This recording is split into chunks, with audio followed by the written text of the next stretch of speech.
Sa pagpapatuloy po ng ating catechetical walk through the Mass, nasa Liturgy of the Word na po tayo at tatalakayin po natin ngayon ng mas malaliman ang pagpili ng mga pagbasa, readings, batay sa liturgical season ng liturgical year natin. Bagay na natalakay ko ng noong nakarang linggo. So nabanggit natin last week na ang mga pagbasa sa misa sa iba't ibang liturgical seasons ay panawagan na makibahagi sa buhay, misyon, pagpapakasakit, pagkamatay, at pagkabuhay ni Kristo. So lahat ng pagbasa sa misa, yan yung layunin. Nahihatid tayo sa ating pakikibahagi sa buhay, pagpapakasakit, at pagkamatay ni Kristo. Nagsisimula ang liturgical year sa Advent season. Okay, so 5 weeks from now, magtatapos ng liturgical season natin. Sabi ko nga, tayo ay ngayon na nasa year B. So matatapos na at susunod na po ay Advent. Okay? 4 na linggo ang Adbyento na kung saan ginugunita natin ang panahon ng lumang tipan ng paghintay, the Old Testament expectation at pananabik sa pagdating ng tagapagligtas. Kaya ang mga pagbasa sa panahon ng Adbyento ay nagpapalalim sa pagnanasa natin sa pagdating ng manunubos at tagapagligtas natin, si Jesucristo, at sa paghanda natin sa iba't ibang paraan ng kanyang pagdating sa buhay natin. Pagkatapos po ng Advent ay susunod ang Christmas season. Nagdiriwang at nagbubunyi tayo sa pagsilang ni Jesus, kaya ang mga pagbasa sa panahong ito ay tumatalakay sa pagkakatawang tao ng salita ng Diyos o the incarnation of the Word of God, the Word made flesh na nananahan sa atin. And then we have the Lenten season. Ang 40 days of Lent ay nagsisimula sa paglalagay ng abo sa ating mga noo at sa pag-aayuno bilang tanda ng pagsisisi at pagtalikod natin sa kasalanan para maihanda ang sarili natin para sa Pasko ng pagkabuhay. Kaya yung 40 days of Lent ay all about preparation, paghahanda para sa Pasko ng pagkabuhay. Then, the Holy Week, the highlight of which is the Paschal Triduum.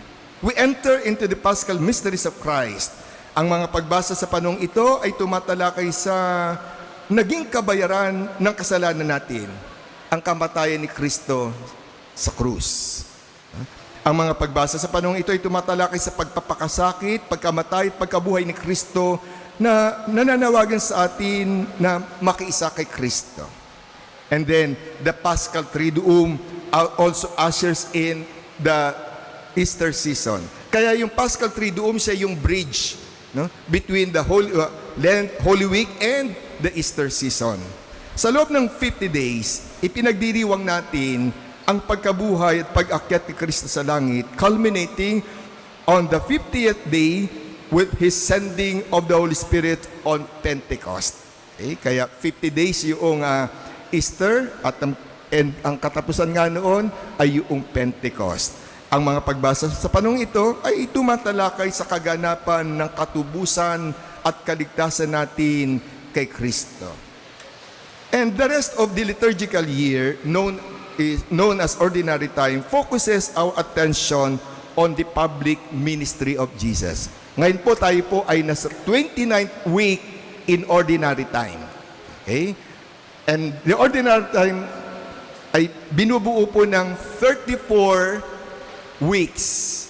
Okay? So 29, 5 weeks from now, tapos na ang isang liturgical year. Okay? So nabanggit ko po last week na pumapasok tayo sa karaniwang panahon pagkatapos ng Lord's Baptism. Okay? Na siya pong pagtatapos ng Christmas season. Mapuputol ito pagpasok natin ng Kwaresma at magpapatuloy pagkatapos ng Pentecostes. Nagtatapos ang ordinary time sa pagdiriwang ng dakilang kapistahan ng Kristong Hari. Kaya 5 Sundays from now ay magtatapos nga tayo sa isang liturgical season at yung culmination ng isang liturgical season ay ang celebration of the solemnity of Christ the King. Okay? So, yan po yung batayan ng mga pagbasa natin sa misa na ito ay nakabatay sa panahon at nakabatay sa isang yugto ng buhay ng ating Panginoong Kristo. Kaya next week po, tatalakayin natin ang first reading, responsorial psalm, second reading, na meron kapag Sundays and solemnities.